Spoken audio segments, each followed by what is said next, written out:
Hey everybody, welcome to another episode of The Family Business, where I am thrilled to introduce you to the Blakely girls, Christie and Lauren Blakely.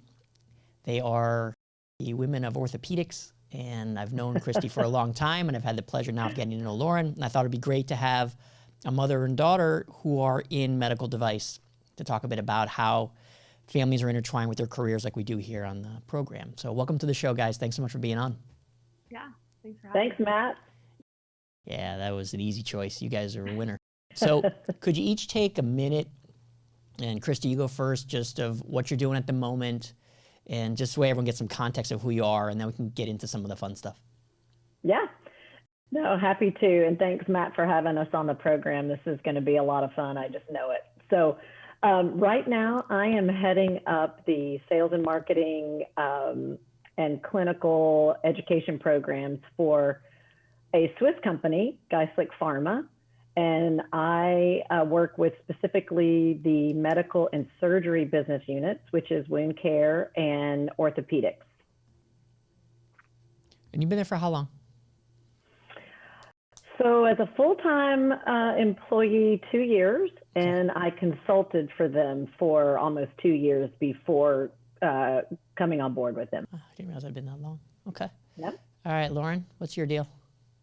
Yeah, so currently I am an associate product manager at DJO in Austin. I am on the upper extremity team. So we have some shoulder, total joint shoulders, and then I specifically work with the elbow.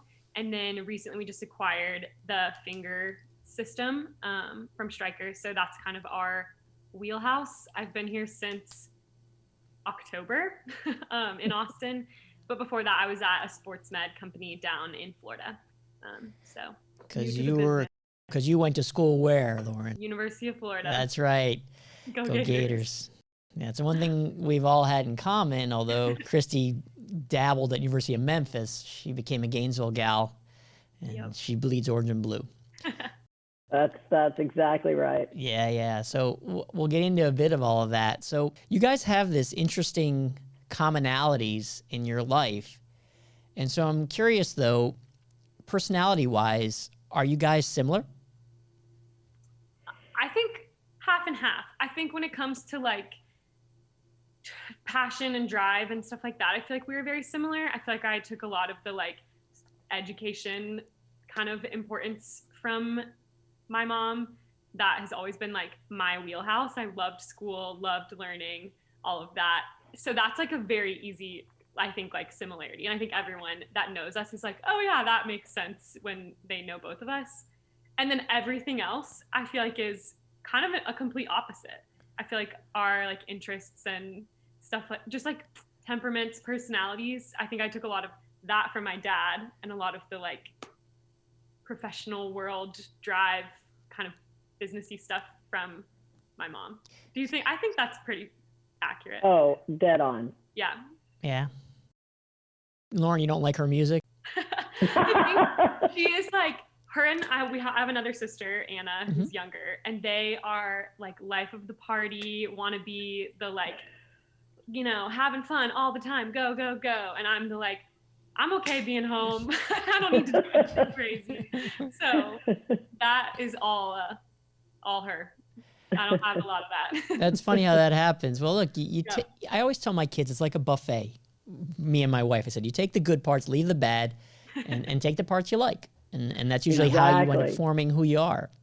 Now, so Lauren got all the athletic ability from her dad, that's for sure. None of it from me. Is that right? What sport do you play?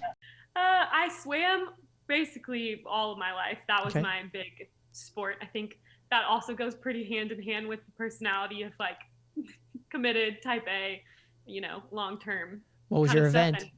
Yeah, I swam the IM.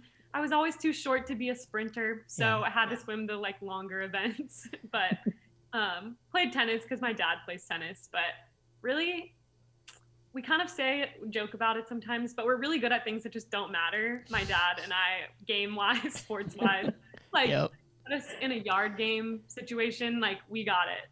But we're also under 5'8", so we have no chance. Yeah, well, that's tall in my family. You know, I'm only 5'5", and so 5'8" is a giant at my house. You'd stand out. I say that a lot about in our family because we are Trivial Pursuit, Jeopardy, Cranium, those kind of games. Yeah. You can't touch us. Completely useless, like without any value. Right. But Yeah, yet no value. we are so strong. If they ever have any kind of financial reward for being good at that, we're in good shape. Yeah, that's how we feel about like cornhole. Yeah, I'm great at cornhole. Exactly. Yeah. Although there is a cornhole on ESPN now. I caught myself I've watching it seen after a a lot couple of it. minutes. It was a bit It embarrassing. seems like it's gotten really popular. I know. It really has. So, Christy, did you, and I don't know if this is conscious or not, but I mean, you've been in orthopedics for so long, and you obviously have been so successful in it. Did it filter down intentionally to Lauren? Was it, you talked about it at the table, when you were going on trips or coming back from trips, did you give her like a download on what was going on? Or did it just was her own watching you in osmosis and you really didn't encourage her to go in the same route? No, I don't think I ever encouraged her really in any direction, and I didn't discourage her either. So it was never really a, come on, you really need to do this at all. And of course we would, I don't know, at some points in time talk about work, but honestly, I don't think they really ever knew what I did. And it was orthopedics, medical device is kind of hard to explain to people. And so I think for the longest time, they were like, I don't know what she does. She leaves, she comes home, she travels, she comes home. I don't really know what she does. So I really didn't have a strong opinion about really what she did at all. I just wanted her to be happy and, fulfilled in whatever she does. So it just kind of ended up happening. Lauren, did you know what your mom was doing all that time? No way. It never occurred to you to ask?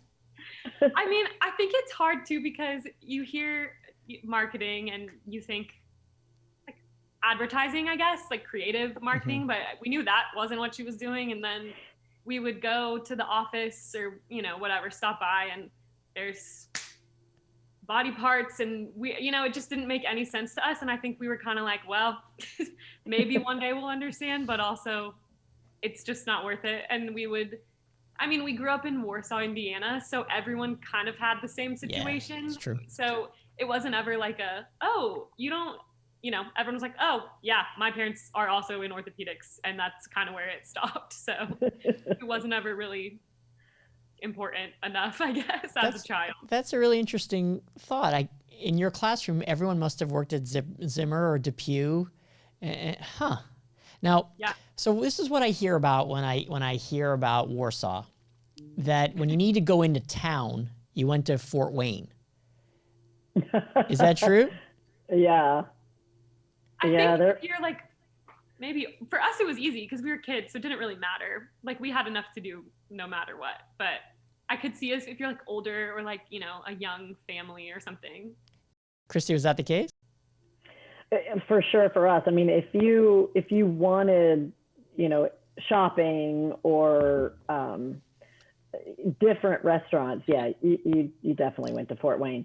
Although I will say, like Warsaw, for the size of it, actually had some really neat restaurants. It had some fun little boutique-y kind of stores and things to do. So even though it's a small little town, it actually had a lot going for it. I mean, we really enjoyed our time there. It was a great place to have kids, very safe. It was just, honestly, it was the winters, the long winters, having moved there from Florida. It was the winters that did us in, and we said, oh man, we got to get somewhere warmer. So help me out with the cadence of it. The kids were born in Indiana or in Florida? Neither. So Lauren was born in Memphis. I was with Smith and Nephew as the start of my career. So she was born actually in Memphis.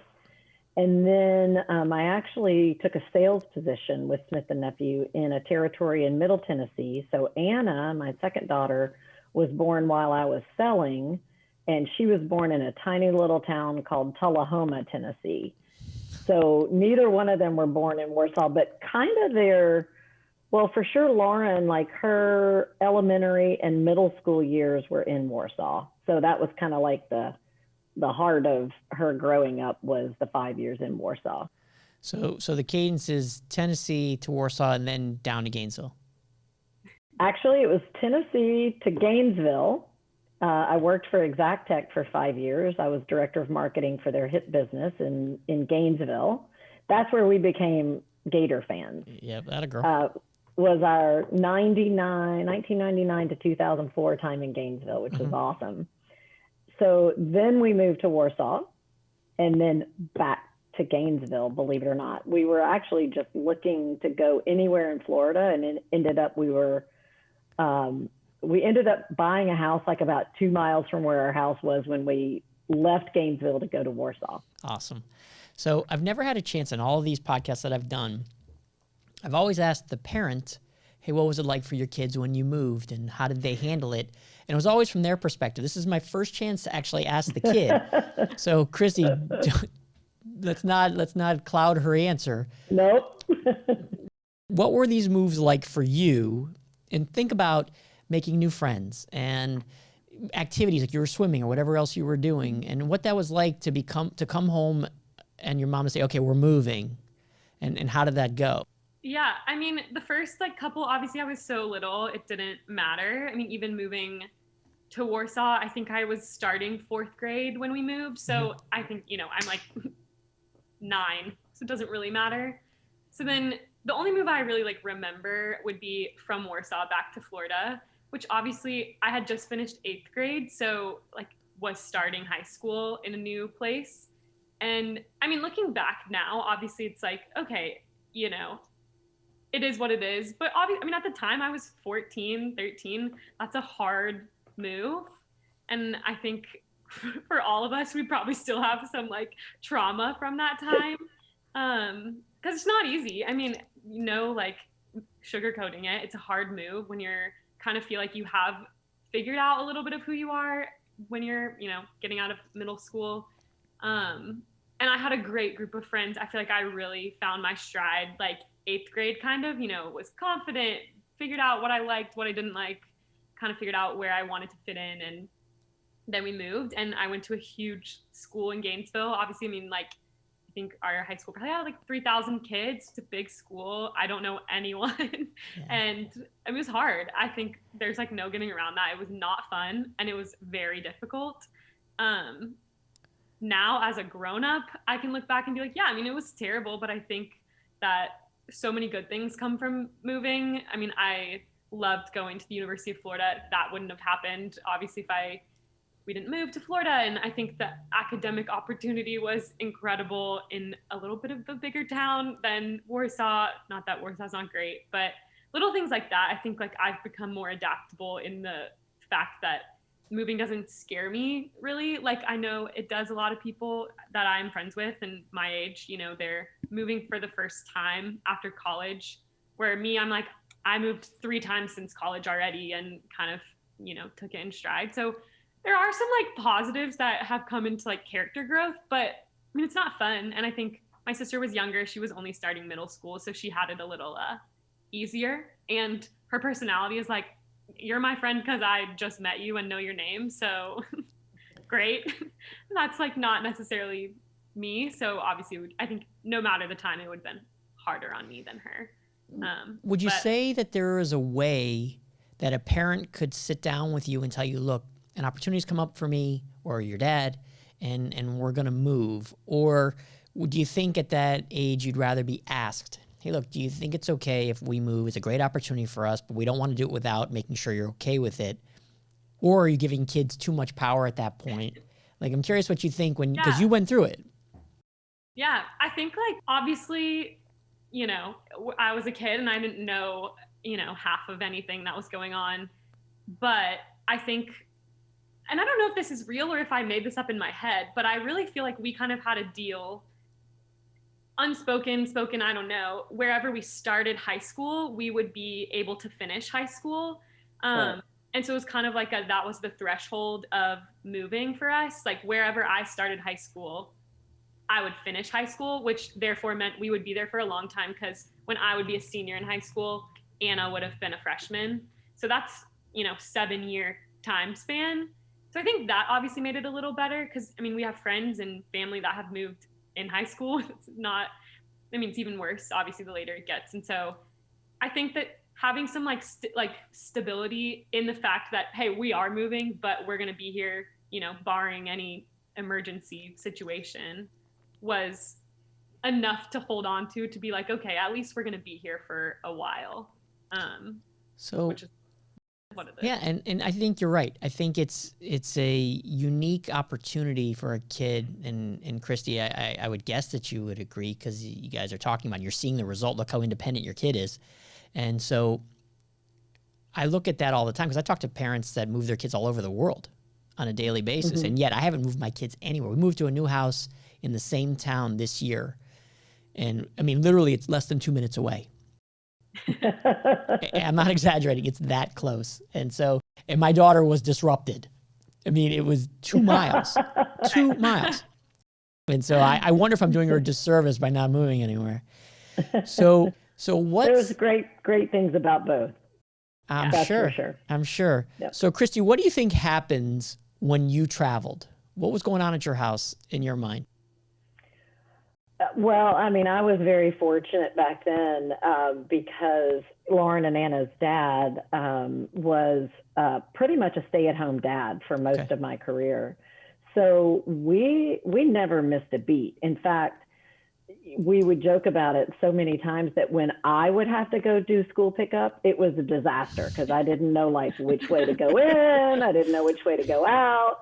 I would forget the ballet shoes, because he had all of that, down to a science. So honestly, I don't think it was, it was as crazy as it could have been if we had two very, very busy parents trying to travel and work all at the same time, because, their dad was able to go on field trips with them and, be the class dad and all of that good stuff. So I think that made it so much better and a little bit easier on them.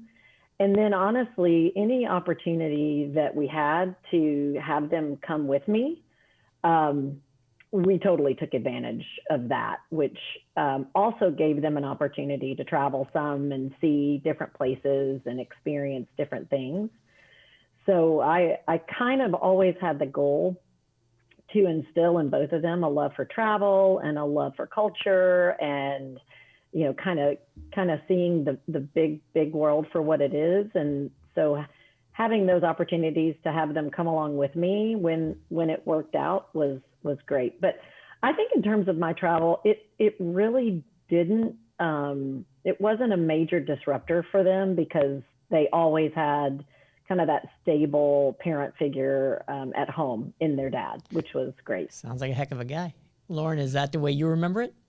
Yeah, I think obviously my dad's not on this call, but if you ever met him, you would be like, that man was made to be a stay-at-home dad. And I joke about that a lot, because it's kind of a novelty. A lot of people have stay-at-home moms. I think that's great. I don't know that I have the patience to ever do that, but I think it's amazing that people stay home. But yeah, it was kind of fun, knowing we're 2 girls, me and my sister. Obviously he's to a stay-at-home dad, so he was always the only dad around. He was our Girl Scout troop co-leader and stuff like that, which was fun. I think, yeah, I don't ever remember it being oh my gosh, where's mom at? Kind of a thing, because it was just so normal to us. And maybe that would have changed if, you started traveling later in our life, but it was just always how it was. And then it's a weird thing living in Warsaw, but everyone's parents kind of do the same thing. So it's not weird to anyone that a parent is traveling. And I think that kind of helps, because you never really know that there's a difference. So I don't think, my sister or I would ever say it was anything out of the ordinary that she would be gone. And kind of like she said, I mean, we would go with her and, you know, my dad would come or whatever if, you know, we had a break or we could come or, you know, get out of school for a week or whatever. So, I mean, I don't think any of us, it really made a big difference, really. So let's unpack that a bit. So what if, and I'm not trying to rush you, but what if you got married and your husband said, I want to stay home? Does it enhance your decision, or are you like, hey, look, my mom knocked herself out, you know, trying to make sure that we had everything that we needed. It would be nice to have somebody work alongside. What are your thoughts on what you're planning on doing? I don't know. I mean, I think it would. I also have made so many decisions in the last 4 years that I think I would have always been like, I would have never done that. So I don't really know, and I don't know what it's like to be a mom or anything. But I think like personalities matter a lot, and I think that I don't have the like same motivators, I guess, that even like my mom has in things. So I look at my future career-wise even, and it's like I don't even think that, you know, as of right now, the crazy travel and being gone and being a huge executive and all of these things, that's not necessarily my like end aspiration. I think that that's okay. You have to like know yourself and what motivates you, but I don't know that I could ever see myself being in a job that requires like, you know, more than 50% travel or something like that. And so, I mean, I guess across the bridge when I get there, I think it would be awesome to be married to someone that was a stay-at-home dad. Just because I know how, and I think it's, you know, either parent, whoever it is, whoever is with the kids. I mean, I think that's like such a cool thing. The stability of like having someone home while also knowing that like someone is providing, and like I have the life I had because he stayed home and because she worked. Yep. And I don't think that you can like have one without the other. It's very hard. You're absolutely right. And it's really perceptive on your part. I think like I look back at it and I'm like a deep analyzer of most things. And so I don't know, even now, I mean, like, you know, she couldn't have gotten where she got in her career if he wasn't willing to stay home. That's exactly But he also wouldn't have been able to stay home if she didn't have the career she had. Yep. You know, well, that's why they call it a partnership. You know, it's funny, Christie, that you say that, because my wife at one point traveled a ton. She'd go to the Philippines for 2 weeks, and I would still do this crazy job, but I would take care of both kids. And so I was constantly going to the dance studio, and I could never do the ponytail or the hair right. Yeah. And so that's a tough one. So I was laughing to myself because when you said that Anna's thinking about going into, you know, cosmetology and hair and things like that, I'm wondering if it's because her dad couldn't do it and she had to learn on her own. Maybe. Maybe. He's got a lot of great skills. That is not one of them. Yeah. I would always have another mom say, can I help you? I'm like, please, just please do something with this because I don't know what I'm doing. Yeah, no, it's awesome. A bit disappointing. Yeah, for sure. Now, so I'm curious about the orthopedic piece, because orthopedics it's a big niche within medical device, but it's still a niche. And yet you guys both are in it. And Lauren, I don't know if this is intentional or it just kind of worked out the way it did. Because I know, Christie, had mentioned there are some other people in your life, nieces and other family friends that you know that are also in orthopedics. Was it a conscious choice, or that was the opportunity that opened up and just happened to be an ortho? I think a little bit of both. I mean, the first job I had, real job I had after college. I went and worked at a camp for a year and then got a job. Good for you. Yeah, it was amazing. But that job was in sports med. And so a little obviously like adjacent to orthopedics, but still kind of in the same realm where like I would be at AAOS with everyone and everyone would be there, stuff like that, which was fun. I don't think that it was ever like when I was applying for jobs this time before I moved here, you know, I applied at a couple companies that were not orthopedics, like interviewed with some of those, and timing was a lot of it, just like how things worked out. I don't think that it's like, oh, I'm only applying to orthopedic jobs, but I think that there's a huge, for me, positive that comes with staying kind of in the same realm as everyone else. One, I can see everyone when the world eventually kind of opens back up, and that's fun, you know, not living in the same place. For us, it's like a family reunion because everyone's there, cousins and, you know, adopted sisters and stuff like that, yep. And friends and all of that. And so that's a big thing. And I think also like there's a comfort in knowing I'm kind of in the same space as everyone else, because there's like never a time where I don't have someone that can answer my question, which is comforting. You know, everyone I know, not everyone, 80% of adults that I know are in orthopedics. And so I think that it's a little comforting to just stay the same, you know, not that one day maybe won't go do something else, but for now, at least it's a nice little security blanket to have. So Christie, how hard is it for you to let all these people kind of develop on their own? Because I'm sure you want to save them from making mistakes you made or things you've seen other people make, but sometimes they have to touch a hot stove on their own. And so I'm curious, like for you, do you just have to watch from above and say, you know what, I can't fix that for her. I can't tell her what to do. She has to learn that on her own, even though you know where it's headed. Yeah, that's definitely happened. And, you know, experiential learning is so important. And I've said this to not only family members, but other people that have been on my team, is that you have, you know, this would be a conversation. You have the skills, the drive, the education, whatever, to do this.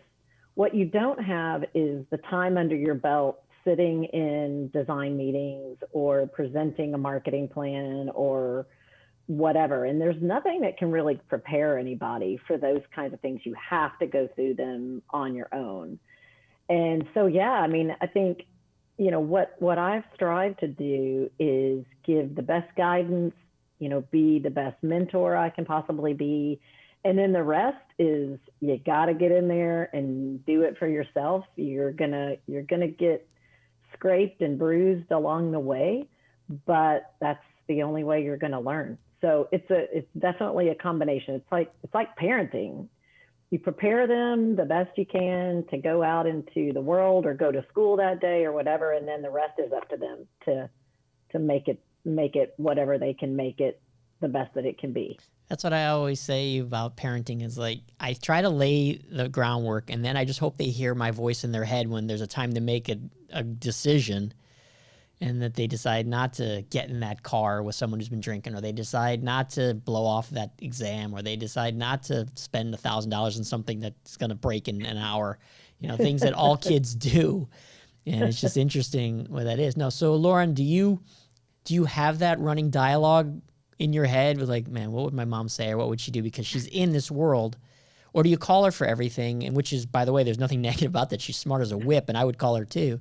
You know, what goes through your decision-making process when you know that you have this unbelievable resource? I think that it's a mix of things, because I think a big thing, maybe this is a common theme in people that kind of go into the same thing that their parents do. There's like a big thing in me that's like, I need to prove myself even more, because everyone knows my mom, you know, like everyone I have worked with almost will be like, oh yeah, I know who she is. If they haven't worked with her, they're like, I know who she is. I ran into her when she was at Zimmer, or way back when I ran into her at Smith & Nephew. And so I think that is like what deeply motivates me sometimes to like figure it out on my own. Because I mean, people will make comments, and I think that they're great comments. They're like, you know, if you are half as hardworking as your mom, like, we have a winner, stuff like that. And I'm like, okay, no pressure, like, kind of a thing. But also, like, I don't feel like, even if I do call for help, or like when I was home over this break, you know, like I needed help with something, and I think kind of like what she was saying, and this has been all of life, so it's not new. She's not the type to just like do it for you or like give you the easy answer. I think it's like, okay, well, let's talk about it and let's figure it out, not like oh yeah, easy fix, here you go, run off. So I don't think that there's like as much of like, what would she do? What would she, you know, whatever. And it's more of a like, if I ever really am just clueless, I'm like, this is a good place to start, because at least I can say, here's what I don't know. She's like, okay, well, what do we know? How can we like, you know, move on from there? So I don't know. I don't think I have like a big internal dialogue. And also I think my like previous boss is still a great resource. I talk to him frequently and stuff like that. And my boss now, my like whole team here is also like so unjudgmental of someone who's like, you know, I've only been in this industry for 2 years, so I have a lot of questions. And I'm not necessarily afraid to ask them. And so I don't know, but it is, I mean, I think it's a comfort more than anything that I have a lot of people, and not just her perspective, but, you know, family, friends, and other family members and stuff like that. I don't know. I think it's just a comfort more than anything of I have a wide pool to kind of pull Yeah, from. I would say you do. So, Yeah. Christy, I'm curious about something. So, did you grow up in Memphis? I did. Okay, so Yep. for you, I mean, to be such a successful executive, I mean, were you emulating anybody? Were your parents professional, or were you first to go to college? Were you the first to have this kind of career? What was that like for you? Because I'm guessing you didn't have much of a role model, is what I'm thinking. No, actually, I didn't at all. I was the first in my family to graduate from college. And for me, it was one of those situations where, based on some pretty significant challenges and hardships growing up, I knew I wanted to change my future. I didn't want to repeat sort of what I had experienced growing up. And the only way that I knew I could do that was through education. And so I was really, really lucky in high school. I was part of a gifted program that was like an entrepreneurial program, and I got connected with a female that was like our sponsor, if you will. She was like out in professional industry, and you know, she came in and helped with this entrepreneurial program. So we kept up all through college. I became like an ambassador for that program. So I would speak at all the events to try and like get supporters and that sort of thing. But she called me. This was back, you know, before social media and cell phones. Like, you actually had to have somebody's phone number and call them. And so we connected when I was getting ready to graduate. And she said, "Are you interviewing anywhere?" And I was really just interviewing at University of Memphis, like whatever on-campus interviews that you could get. And she said, "Well, there's this company in Memphis called Richard's Medical Company. Have you ever heard of it?" And I said, "Nope." And she said, "Well, my husband's high school friend is the personnel manager. Would you want to put your resume into there?" And I said, "Absolutely." And I didn't even have any interview clothes. I had nothing to interview in. And so this lady, Barbara Harris is her name. I wish I could find her. I've lost touch with her, but she gave me a navy blue suit and a pair of navy shoes to interview in. And I wore that to every single interview. That was the only business clothing I had. But she connected me with Richard's Medical Company. And you probably remember Don Urbanowitz. Mm-hmm. He's been around forever. So they had a great program where they hired in college graduates. They had 3 positions, one in hips, knees, and trauma. And I interviewed with Don Urbanowitz, and he hired me for one of those positions. I had no clue what the company did. There was no Google to figure out what Richard's Medical Company did. And I got one of the positions, and that was in 1988, and I've never left the industry. It's amazing how that happens, and it's, you know, without getting too philosophical, it's just a ripple in a pond. That woman, for whatever reason, took an interest in you. Maybe she saw some of herself in you, and that's what happens. And they extend themselves, and you take the opportunity and run with it. And look what you've done, Exactly. And look what you've created, and all the people that you've helped along the way. And it's truly amazing. That's why I love what I do, because sometimes people just say it in passing, like, "Hey, you should call Jeff Smith. He might be interested in this." And that's it. That's all that they do. But because of that, I call Jeff Smith, and Jeff gets a job of a lifetime. And it's just because they took an extra second to think of someone else besides themselves. And Right. and I'm a huge believer in, do you know what Dress for Success is? Mm-hmm.